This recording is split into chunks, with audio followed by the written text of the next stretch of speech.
Hello বন্ধুরা, আমি আজকের আলু পটল দিয়ে মাছ দিয়ে একটা পাতলা ঝোল বানাবো। তাই জন্য আমি মাছ ভাজার জন্য কড়াইতে তেল দিয়ে দিয়েছি। আমার তেল গরমও হয়ে গেছে।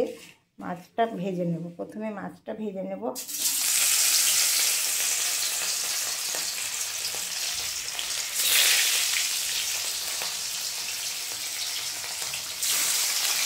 মাছগুলো আমি ভেজে নিই। বন্ধুরা, আমার মাছগুলো দেখো ভাজা হয়ে গেছে। মাছ ভাজা হয়ে গেছে। এবার কড়াইতে যে তেলটা আছে এর মধ্যে আমি ফোড়নটা দিয়ে দেবো, জিরে আর তেজপাতা।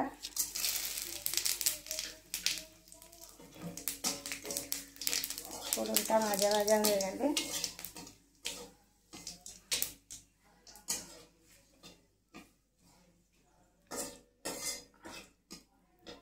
আমি আদা জিরে বাটা, আদা জিরে আর হলুদ এর মধ্যে আছে, আমি দিয়ে দিলাম।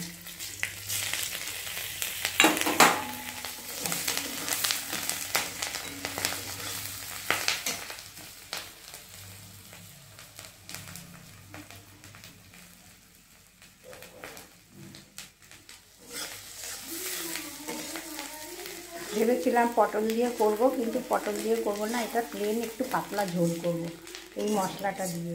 কিন্তু আলু পটল আর দেবো না, এই মশলাটা দিয়ে পাতলা করে ঝোল বানাবো। মশলাটা কষা হলে তারপরে একটু জল দেব। মশলাটা আমার কষা হয়ে গেছে।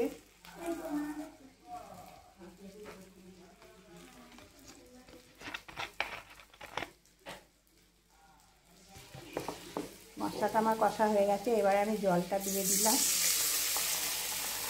আলু পটল দিয়ে আর করলাম না, শুধু পাতলা মশলা দিয়ে আদা দিয়ে বাটা দিয়ে পাতলা করে ঝোলটা করব।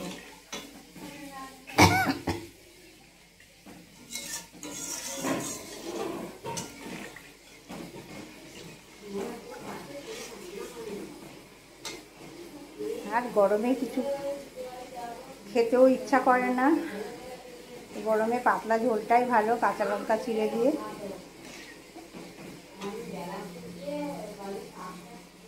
এবারে আমি মাছগুলো দিয়ে দেবো।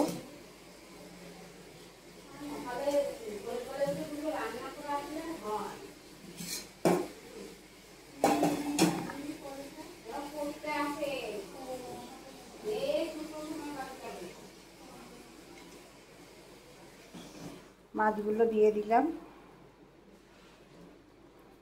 আর একটু জল লাগবে মনে হচ্ছে। ঠিক আছে, এবার একটু লবণ দেবো, দিয়ে ঢাকা দিয়ে দেবো। বন্ধুরা, আমার মাছের ঝোলটা হয়ে গেছে। দেখো, মাছের ঝোলটা হয়ে গেছে। প্লেন ঝোল, পাতলা। গরমের সময় এই ঝোলটা খেতে কিন্তু খুবই ভালো লাগে। তোমরাও করে দেখো এইভাবে, সবজি ছাড়া কিন্তু খুব ভালো হয় খেতে এই তরকারিটা। কেমন হলো তোমরা তাহলে কমেন্ট করে জানিও।